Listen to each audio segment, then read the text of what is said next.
Los golpes empezaron poco después de la 1 de la madrugada. Me incorporé en la cama despacio de la manera en que tiene que incorporarse un hombre de mi edad. 69 años de lesiones de hockey y trabajo con cemento en los inviernos de Alberta no dejan un cuerpo con ganas de moverse deprisa. La cadera crujió, la zona lumbar protestó. Extendí la mano hacia la lámpara de la mesilla y la encendí. Y entonces llegó el segundo golpe. Y este era diferente, más pesado, metal contra madera. Conocía ese sonido, había usado suficientes mazos en mi vida como para reconocer uno cuando golpea algo. Papá, abre esta maldita puerta. La voz de mi hijo, 39 años y sonando igual que a los 16 cuando no conseguía lo que quería, salvo que ahora había algo debajo que yo no había oído antes, algo frío, algo que ya había tomado una decisión. Saqué las piernas de la cama y puse los pies en el suelo de madera fría. El árbol de Navidad seguía en pie en el salón. Aunque ya íbamos por la segunda semana de enero, llevaba pensando en quitarlo desde hacía días. Ruth lo habría tenido bajado el día de Navidad. Ruth llevaba 16 meses ida. Y el árbol era solo una de las 100 cosas que no había podido obligarme a resolver. Papá, juro por Dios que voy a tirar esta puerta abajo. Otro golpe, luego la voz de una mujer, mi nuera. Hazlo, Connor, ábrela de una vez. Y fue entonces cuando lo sentí, una mano, ligera, posándose en mi hombro por detrás. Debería haber gritado. Un hombre de mi edad, solo en su casa, sintiendo una mano en la oscuridad. Debería haberme dado un infarto ahí mismo en el umbral del dormitorio. Pero no lo hice porque conocía esa mano, la había conocido durante 66 años. Todavía no lo abras, susurró mi hermano Roy, déjame a mí. Me giré, ahí estaba, con su vieja bata gris, la que nuestra madre le había dado la Navidad antes de que ella muriera, el pelo blanco revuelto del sueño, las gafas torcidas y en la otra mano, su teléfono, con un pequeño punto rojo en la esquina de la pantalla que me dijo que ya estaba grabando. Me había olvidado de que estaba ahí. Había bajado desde Saskatoon el fin de semana anterior porque yo había tenido una pequeña caída en los escalones traseros limpiando el hielo, y me dijo que no se sentía cómodo con que yo estuviera solo en la casa. Protesté, él me ignoró, así había sido siempre entre nosotros. Roy, susurré, ¿qué es todo esto?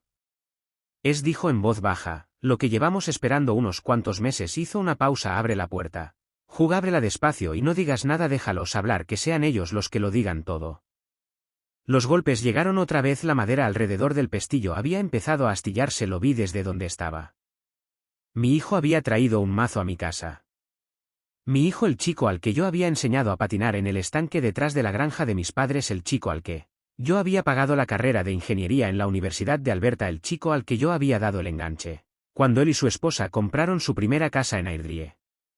Fui a la puerta de entrada. Mis zapatillas hacían un suave sonido de arrastre sobre el suelo. Mi hermano, 3 pasos detrás de mí, el teléfono bajo, a la altura de la cadera, la cámara apuntando hacia arriba. Quité la cadena, giré el pestillo y abrí la puerta. Mi hijo estaba en el porche bajo el frío, sin abrigo, solo con una sudadera negra con la capucha puesta. El mazo estaba en su mano derecha, con la cabeza apoyada sobre las tablas del porche. Su esposa, Renee, estaba detrás de él y ella también llevaba el teléfono levantado, pero la cámara apuntaba hacia mi cara, como si ya estuviera grabando la prueba que iba a necesitar. Ya era hora, dijo mi hijo. No dije nada. Roy me había dicho que no lo hiciera. Nos vas a dejar entrar, dijo, y vas a firmar unos papeles y luego habremos terminado con todo esto. René dio un paso hacia adelante. Intentamos hacerlo de la manera fácil, Hugh. Nunca me había llamado Hugh en 12 años. Me había llamado papá o a veces nada en absoluto. El hecho de que hubiera cambiado a mi nombre me dijo todo lo que necesitaba saber sobre lo que estaba a punto de ocurrir. ¿Firmar qué papeles?, pregunté. La mano de Roy se tensó levemente a mi lado. Me estaba recordando. No guíes, déjalos decirlo. Mi hijo entró a empujones en la casa, no se quitó las botas, dejó un rastro de nieve y sal sobre la alfombra que Ruth había comprado en el mercado de antigüedades de Inglewood el verano antes de su diagnóstico. René lo siguió, cerró la puerta detrás de ella. Ninguno de los dos notó a Roy de pie en las sombras del pasillo. Siéntate, papá, dijo mi hijo. Señaló la mesa de la cocina como si fuera su propia casa. Tenemos que hablar de la cabaña. La cabaña. Claro, era por la cabaña.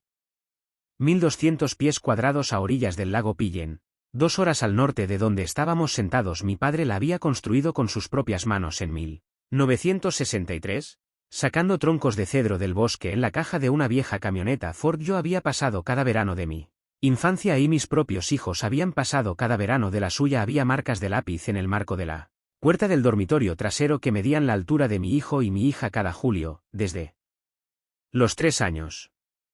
La cabaña valía algo ahora. Las propiedades frente al lago en el centro de Alberta no eran lo que eran antes. La última tasación que Ruth y yo habíamos hecho justo antes de que ella cayera enferma había sido de $890,000. ¿Qué pasa con la cabaña?, dije. ¿Nos la vas a traspasar? Mi hijo se sentó frente a mí, puso el mazo sobre la mesa de la cocina como si fuera una fuente de servir. René abrió el bolso y sacó una carpeta. Tenemos los papeles. Un amigo de René, que es notario, lo redactó. Firmas, nos vamos. Y nadie tiene que saber nada de todo esto. ¿Saber qué? Sonrió. No era una sonrisa que yo reconociera. Papá, vamos, los dos sabemos que has estado teniendo problemas. La caída la semana pasada, lo de olvidarte del cumpleaños de René en noviembre, lo de dejar la camioneta en marcha en la entrada durante 4 horas aquella vez. Ya no estás en condiciones de tomar decisiones. Los médicos van a estar de acuerdo con nosotros. Tenemos a un amigo en el Hospital Foothills que ya está dispuesto a escribir una carta. Vas a perder la casa, vas a perder la cabaña, vas a perderlo todo en costes de residencia. En menos de 3 años estamos intentando proteger lo que queda de la familia para la familia. Lo miré. Mi hijo, el chico cuya primera palabra había sido papá, lo miré y busqué a ese chico en algún lugar de esa cara. No lo encontré. Solo había un hombre con ojos fríos diciéndome que mi propio cerebro no funcionaba bien para poder quedarse con la cabaña de mi padre. ¿Y si no firmo?, dije. René adelantó la silla.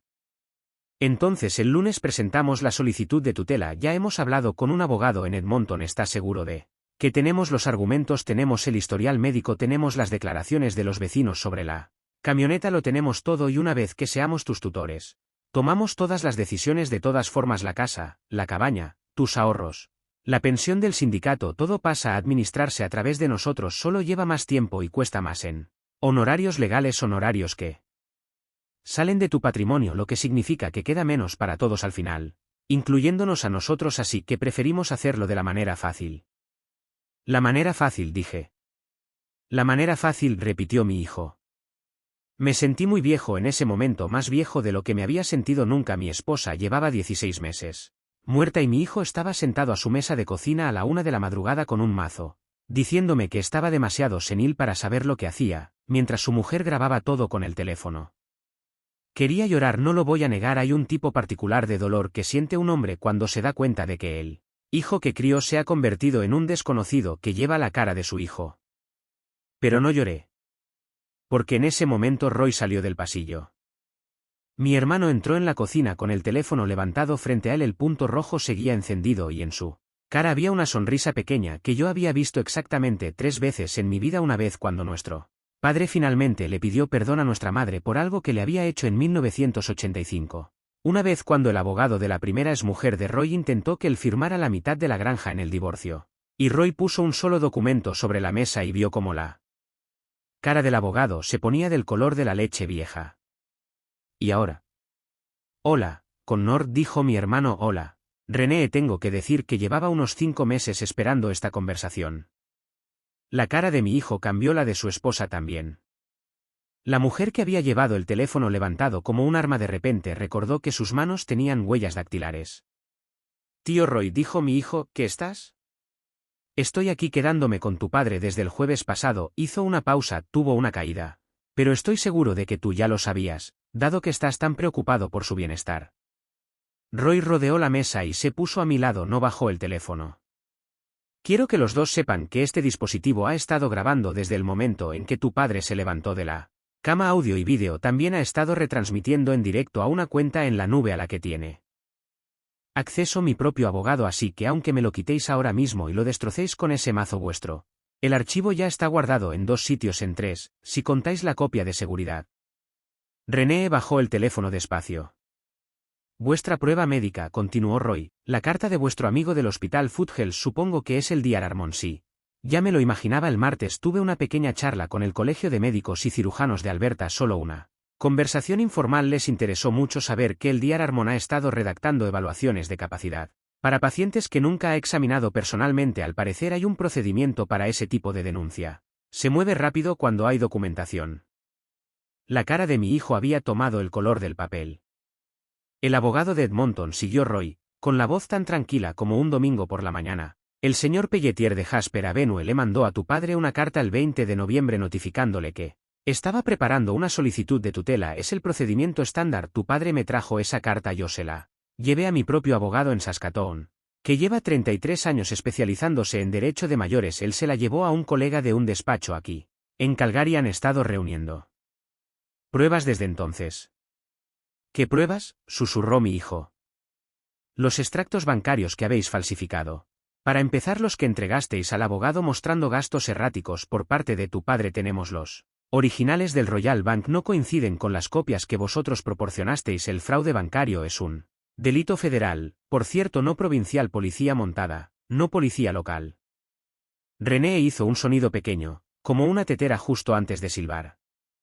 Las declaraciones de los vecinos, continuó Roy. El señor Douglas, de la casa de al lado, muy buen hombre, vino a tomar el té el domingo pasado. Me contó que vosotros habíais ido a su puerta pidiéndole que confirmara por escrito que tu padre había estado deambulando por las noches y dejando los electrodomésticos encendidos. Hizo una pausa. Me dijo que se había negado porque nada de eso había ocurrido nunca. En realidad también me dijo que había anotado la fecha y la hora de vuestra visita y que estaría encantado de prestar una declaración jurada a ese efecto, lo cual hizo el martes.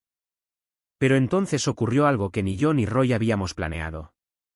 Sonó el teléfono de la cocina. El teléfono fijo, el que yo tenía desde hacía 12 años y que casi nunca usaba. Sonó 3 veces en el silencio de la madrugada. Todos miramos hacia él. Lo cogí. Papá. Era Lani, mi hija, 42 años, en Halifax, en la costa del Atlántico, a 4 usos horarios de distancia y aparentemente despierta a las 5:30 de la mañana. Lani, es tarde, ¿estás? Papá, el tío Roy me llamó hace una hora, me dijo que esperara junto al teléfono. Su voz tenía esa calma que ponía cuando estaba controlando algo que la estaba destrozando. ¿Por dentro están ahí? Sí. Un silencio de 3 segundos. ¿Está con Nora ahí? Sí. Ponme en altavoz. Lo hice, dejé el teléfono en la mesa junto al mazo y pulsé el botón. Lani habló, no gritó, no amenazó, habló con la voz tranquila y firme de alguien que ha pasado las últimas semanas pensando exactamente qué decir si llegaba este momento. Con Nor, soy tu hermana, sé exactamente qué habéis estado haciendo tú y René desde la primavera. El tío Roy me lo ha contado todo, lo que habéis hecho con los extractos, lo del médico, lo de los vecinos, y necesito que sepas que yo también he estado hablando con un abogado, mi abogado, que trabaja en derecho penal en Halifax. Habló con el colega del tío Roy en Calgary hace 3 semanas y si esta noche habéis hecho lo que el tío Roy creía que ibais a intentar hacer, ya hay un expediente abierto con todo lo que necesitan. El silencio en la cocina era absoluto. Y con Nord, dijo Lani, más despacio ahora, llevo un año sin decirte esto porque quería creer que me equivocaba, pero no me equivocaba y papá merece más que lo que tú le has dado. Colgó. Mi hijo se quedó mirando el teléfono durante unos 4 segundos. Luego, sin decir nada, su mano se movió hacia el mazo. Vi los ojos de Roy deslizarse hacia su teléfono y yo vi que mi hijo lo vio también. Apartó la mano. La cabaña, dijo Roy, continuando como si Lani nunca hubiera llamado. ¿Qué es por lo que estáis aquí esta noche a la 1 de la mañana con un mazo? Está en un fideicomiso, lo ha estado desde 2018. Tu madre y tu padre lo establecieron después de que a tu madre le dieran el diagnóstico porque ella estaba preocupada exactamente por esto. No puede venderse, no puede transferirse, no puede darse como garantía. Pasa a tu hermana a la muerte de tu padre, libre de cargas, con la condición de que tú y tus hijos tenéis derecho a usarla 2 semanas cada verano mientras viváis, lo cual, francamente, después de esta noche tu padre puede que quiera reconsiderar. Mi hija se deslizó en mi mente como una diapositiva cambiando. Lani, 42 años, en Halifax, casada con un biólogo de pesca, madre de 2 niñas a las que no veía tan a menudo como debería. Lani, que me había llamado cada domingo por la mañana a las 10 durante los últimos 16 meses sin faltar una sola vez, solo para preguntarme cómo estaba. Lani, que había volado en octubre un fin de semana porque estaba preocupada por mí. No le había contado lo de su hermano haciendo preguntas extrañas, no había querido causar problemas. Todavía creía entonces, incluso en ese momento, que quizás mi hijo solo estaba estresado, quizás René solo era práctica, quizás yo lo estaba convirtiendo en algo más de lo que era. Debería habérselo dicho a mi hija, debería habérselo dicho en primavera cuando empezó.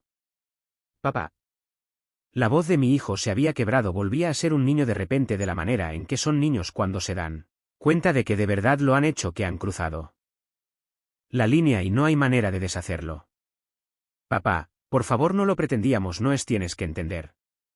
Quiero que os vayáis de mi casa, dije. Mi voz estaba más firme de lo que esperaba. Papá, por favor, escucha. Quiero que os vayáis de mi casa, repetí, y llevad el mazo con vosotros. Lo vas a lamentar, dijo René. De repente su cara se había endurecido, el miedo había pasado a algo más feo. Lo vas a lamentar cuando estés solo en esta casa y no haya nadie que cuide de ti y te estés muriendo de frío en una zanja porque nadie viene cuando llamas. Salid, dijo Roy. Y su voz había perdido por fin toda la calma. Salid de la casa de mi hermano ahora mismo. Se fueron. Mi hijo cogió el mazo, no me miró al salir. René sí me dio una mirada que llevaré conmigo hasta que me muera, una mirada de odio absoluto, la mirada de una persona que ha sido pillada y que va a pasar el resto de su vida culpando a las personas que la pillaron en lugar de a la persona que hizo lo que hizo. La puerta se cerró, el aire frío se instaló, el árbol de Navidad parpadeó con sus lucecitas blancas desde el rincón. Roy fue a cerrar el pestillo, luego volvió a la mesa de la cocina y se sentó en el sitio donde había estado mi hijo y puso su mano sobre la mía y no dijo nada durante un buen rato.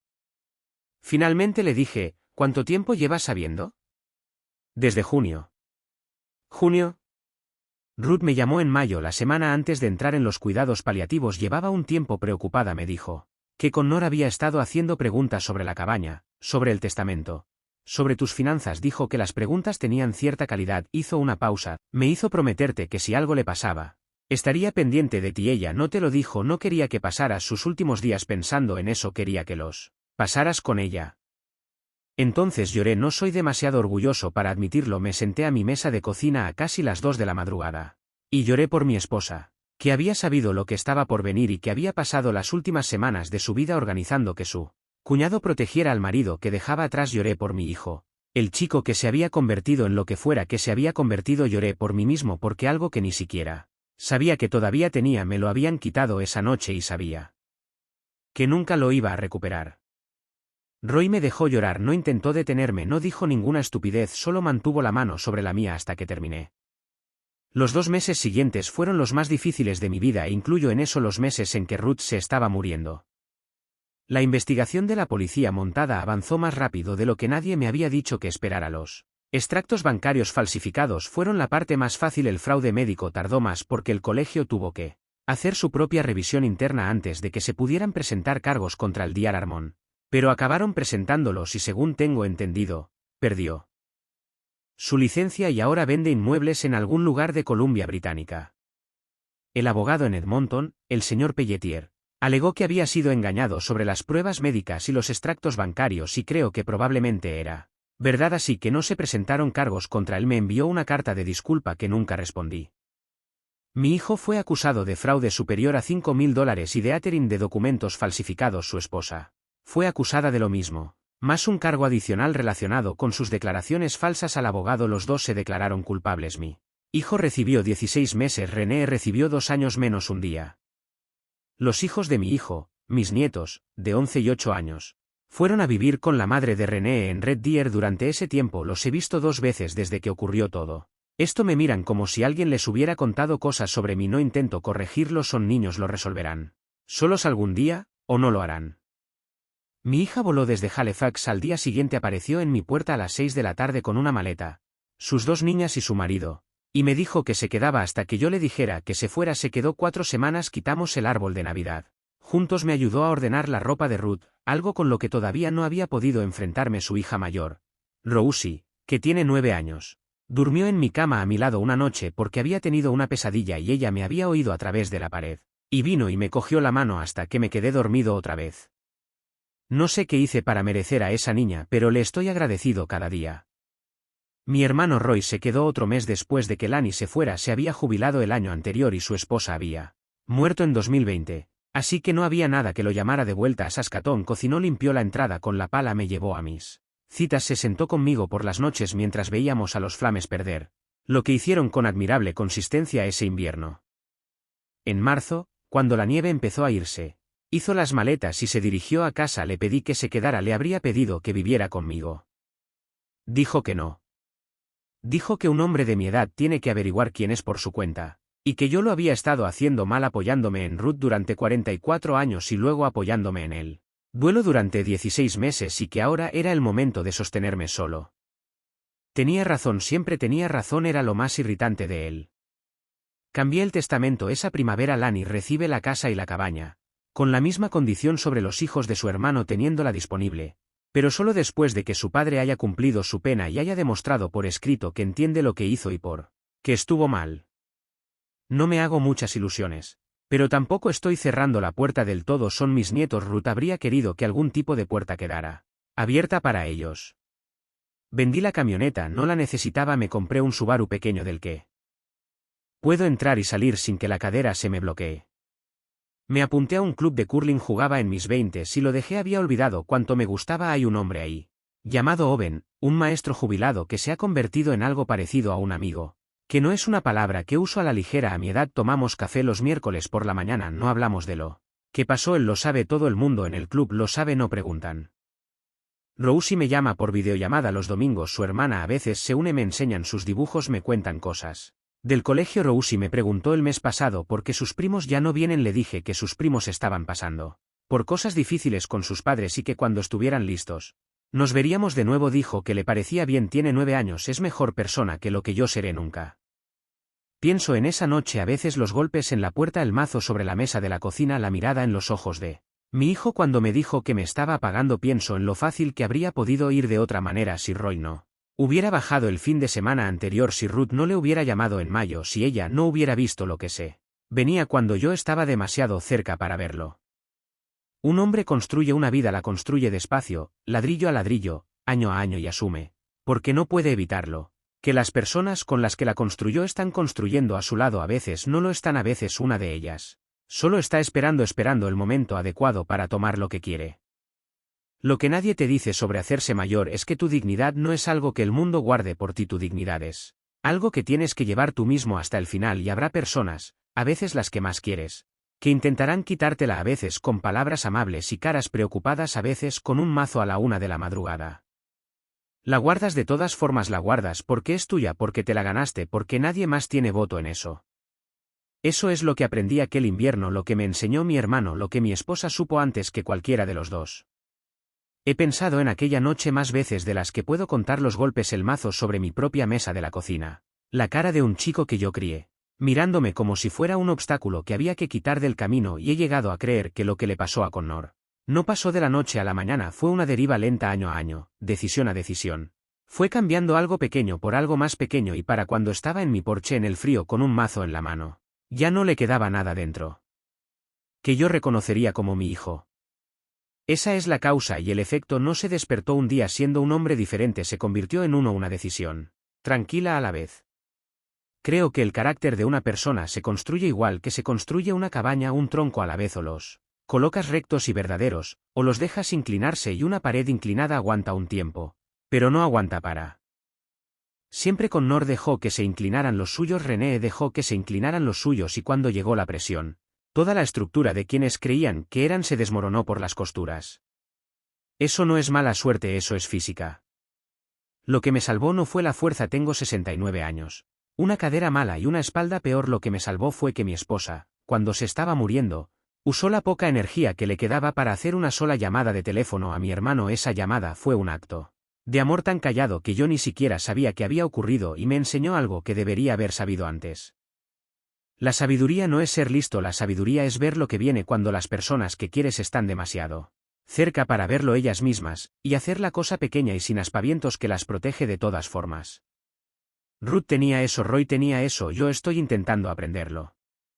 La moraleja: no firmes nada, especialmente si tu hijo trae un martillo. Comparte tu opinión en los comentarios, no olvides suscribirte al canal Traición del Reddit y activar las notificaciones.